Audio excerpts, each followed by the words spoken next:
And now it's time to find out what major stories are making headlines across Nigeria this morning. And joining us is public affairs analyst, Dr.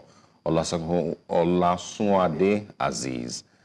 Good morning. Thanks for joining us, Good morning. How are you? Very well. Good morning. Good morning. Yes. All right, we kick off with the daily independent newspapers this morning. It says here, NLC to federal government, stop 50% telecom tariff hike implementation.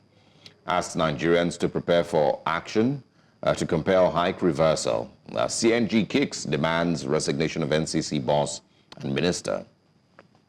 I rejected contract variation of 32 billion naira from 90 billion naira, says Kayamo. Okay. Organ harvesting, UK authorities free Ekwerimadu's wife from prison. Resign, stop demarketing PDP, national officer tell members. Oil market faces strong faces strong selling pressure as crude drops below $80 per barrel. Amotekun warns bandits, says Southwest not safe haven. And also FCT doctors begin strike over unpaid salaries. Collective investment schemes increased to over 3 trillion naira in 2024, says the SEC. I think these are the major stories that we can take on the daily independent newspapers. All right, let's go straight to the Punch newspaper this morning. And on the Punch, we have there on the front page, Kano, Niger Republic, that's Niger Republic, I beg your pardon, real project. This has been in the news, talking about different projects here and there. Communities tackle federal government over compensations for 3,252 owners. Project continues despite Nigeria and Niger tension. 5,531 persons dissatisfied with compensation. Enugu community celebrates Ekwerimadu's wife's return from UK jail. Mass deportation, US targets churches, mosques, schools, hospitals. We did see that yesterday. The president said the ICE should actually take action, so there's no hiding place for anybody. Oil exploration, Mossop falls Tinubu's meeting monarchs, begin consultation. APC LP back INEC on by-elections, dismiss Falana's proposal. Troops close in on bandit leader. Turji kill commanders 24 militants. And also let's take a few more stories here on the Punch. Alafi Owade puts traditional rights on hold, returns to Canada. And we'll take one more. Group ask IG to probe controversial video on Mohbad's death. Well, these are some of the stories you would find on the front page of the Punch. And don't forget that very little one on the right corner. Tariff hike, NOC asks subscribers to prepare for Telcom's boycott. That's what I'm going to take on the Punch. Yeah, all right. This Nigeria newspapers this morning, Labour spits fire over 50% telecoms tariff hike. Says corporate cartels being prioritized above citizens' welfare. The hike must reflect on service delivery. UI students protest 82-day power outage.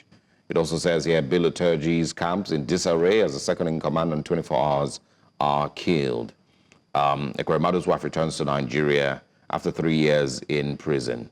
And also, Kayamo queries 532 billion naira variation for Abuja Airport second runway. These are the major stories that we can find.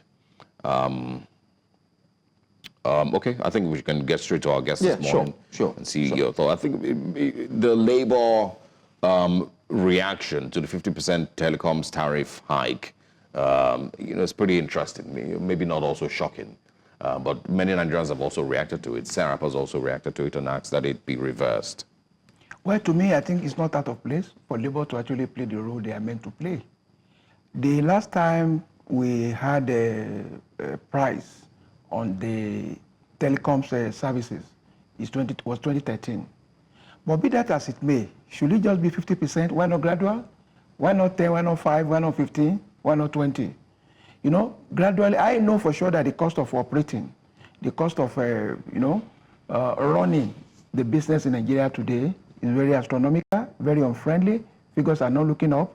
Inflation are hitting deep in all the business parameters and business indices. But be that as it may, to me, I think 50% on the high side. For Labour to actually say what they are saying, because workers, they are members, they are part and parcel of a customer that actually patronize the telecommunication service provider. But again, I think, what are we paying for? Today, the service is very low, dismally low, the quality control. And I think before they actually, NCC should come up with that. I expected them to enter into some agreement that the quality will be improved. And of course, anyone found wanting will be severely dealt with. If all these are put in place, basically we can actually get value for our money. But in a situation where they are increasing the rate, the tariff, and the quality of service, the quality of output, the quality of their service is not really correspondingly increased at that rate, it will actually be a rip-off on the part of the consumer, you and I, and customer outside there. I think what government needs to do, there should be enforcement and quality control department of Nigerian Communication Commission to ensure that they demand for quality service to justify the increase. It's a lot. It's a lot to talk about. I think this is like we always say, it's a developing story. It's an ongoing conversation because on the side of the telecom operators, they are, like you've rightly also agreed, they are losing by trying to run the business. Yeah. We did highlight some of the key areas. Even the minister also did. We talk about the aspects of the softwares that they have to continue to upgrade. Now we're talking about 3G, we moved to 4, now we're looking at 5G. To deploy that would need a lot in terms of investment. But aside from that story, I'd like us to look at another one. UK authorities free Ekweremadu's wife. So she's back to the country, celebration is in the air, and the Nigerians are starting to say, yes, it's about time to look up to the return of Ekweremadu himself, but first of all, celebrating his wife. Is it about Ekweremadu and his wife that really matter? But that's what we see in the papers. Yes, I know. But we bring insanity. I know for sure that if that happened in Nigeria, it would be a different ballgame entirely. That they let him off the hook in UK after serving the convict and then the term, the jail term. Well, I congratulate her for actually surviving the whatever. And as been stated in the newspaper, we're also expecting the husband to come out of the prison too, so that they can join the family and reunite and live a more fulfilled life. But the kill any point basically is British or Britain, they've actually communicated that in their own environment, justice is not, I'm not saying justice is actually being compromised there, but their standard is their standard. And whatever you do in there, he will go before the law of equity, must go with open hand. Not only open hand there, but even open mind. So over there, they've actually communicated that anybody want to do on illicit business, including harvesting the parts of fellow human beings, there are rules and regulations that actually guide that particular aspect of human life. That anybody can forsake, anything can happen to anybody, but there are certain rules and regulations that guide the medical practice to ensure that if I'm giving it to you, it shouldn't be at a cost. I shouldn't be dismembering myself, removing my part of body because I'm poor, because you want to take advantage of me. I think, as I said, message has actually been passed. Do you think, sorry to bother, do you think the Nigerian government can learn something from this? Because what we see in the papers is basically brandishing the fact that she's back. There hasn't been a key highlight on some of the major communications, like what you just said now. There hasn't been any stance that, the British government has again showed that the law must prevail in instances like this, especially looking at the fact that this is somebody who was considered to be in power. Well, is it the first time? We used to have there was a story of that governor in Delta State who also was subjected to that. He was jailed. And what does that mean? I think there should be a lesson drawn from there. I believe in judiciary, and I know for sure that nothing human that is perfect. We must have, if all these things are happening offshore, beyond our border, and justice actually seen to really take its course, is a lesson to all of us that nobody above the law. Nobody above the law. To every action, there will always be a reaction. And the essence of law is to bring in sanity, to bring in consistency, to bring in justice itself, to bring in fairness and equity the way and manner we handle individual, the way and manner, so that at the end of the day, we will apply the same folk to different folk, wherever they come from, whichever power and level they are in the hierarchy of government. It's a message, and they've actually communicated that clearly in clear terms. I know a lot of political juggernauts, a lot of political class made some representation, including our former head of state, our president, President Olasunkade Azeez. He made a representation that Ekuremadu has been a very responsive public officer. But be that as it may, to them, justice is justice. They cannot bend the rule. If they bend the rule for somebody today, obviously they have to bend the rule for another person. So for consistency, for justice and justice way of, getting things done, to ensure that there's a deterrent on other, to deter other from embarking if they have that desire to, go through such a route in future. So in other words, message has been passed, and of course, I congratulate the lady for serving out the term, and I also, with the husband, follow suit and come and join his family so that they can actually unite and then they live their normal life. Lesson has been actually taught, and lesson has been learned. The key learning here is nobody's above the law, regardless of where you are in the hierarchy of government. Yeah. All right. The Daily Independent this morning says Amotekun warns bandits, says Southwest not safe haven. When the issue of insecurity started in Northeast, many of us that actually look beyond ordinary know for sure that there will be a time when that place will become inhabitable to them. And the next thing is to find habitable way. And that's why I actually like the governor of your state, who raised alarm, and he raised it on top of his voice to the whole world. That even where he stay, within the axis where he stay, the terrorists are not too far away from it. And again, I must also sincerely appreciate and thank the late Ondo State Governor. Rotimi Akeredolu. Thank you, Ogbeni Akeredolu. You could see how he actually,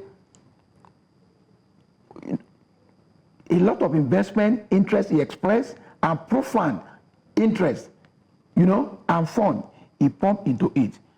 Today it's not only there, Ogun State or your state. So Amotekun is actually an arm of government, security apparatus, paramilitary, military apparatus, yes. Mm-hmm. Because you agree with me, police cannot cover everywhere. Army cannot cover everywhere. You know for sure that they're actually highly engaged in the northern part of the country. And I know for sure, and that's why the issue of state police is very germane. They should put politics apart, because people know their forest, they know their terrain, they know their axis, they know everywhere, and they will be able to adequately police individual and different locations in case they have any strange movement, strange character, strange individual that may want to permeate through their own environment. They should be able to. So, and I know for sure that the Southwest needs a coordinated approach, security approach. Our security network has to be well mapped out to ensure that the Southwest is not habitable, it's not conducive for all these abductors, all these terrorists to actually have something to do in the Southwest part of the country. Yeah. Do you also expect, more effort from the Nigerian government, the federal government? Yes, of course. At a time like this? You see, the security is actually number one. If you look at Nigerian constitution, the government must provide adequate security for every living soul in the country. So with that, I also maybe... Has the government failed? You say? Has the government failed? Well, I won't say they have failed. Government is a continuum. And, as soon as they succumb certain area, you see these people passing through another area. So what I just want to say is they need to up the game, the present. And there's nothing wrong in actually Nigerian Air Force hovering around Southwest, with their helicopters to survey for surveillance. And of course, intelligence gathering also need to be improved on. Not only that, they also need to equip with weaponry, today weapon, not antiquated weapon. of all our military, all our apparatus, either paramilitary, that are by law allowed to carry firepower to make life unbearable to all these terrorists, wherever they may want to choose at their haven. Because you discover now that people are no longer free to move around. We have some people who cannot afford to go by air, they have to go by road. And in going by road, maybe during the night. And you know, night travel has become very dangerous in the recent time. And for Nigeria to be able to move free in line with the dictate, the letter, the spirit of Nigerian constitution, then Nigeria must be safe.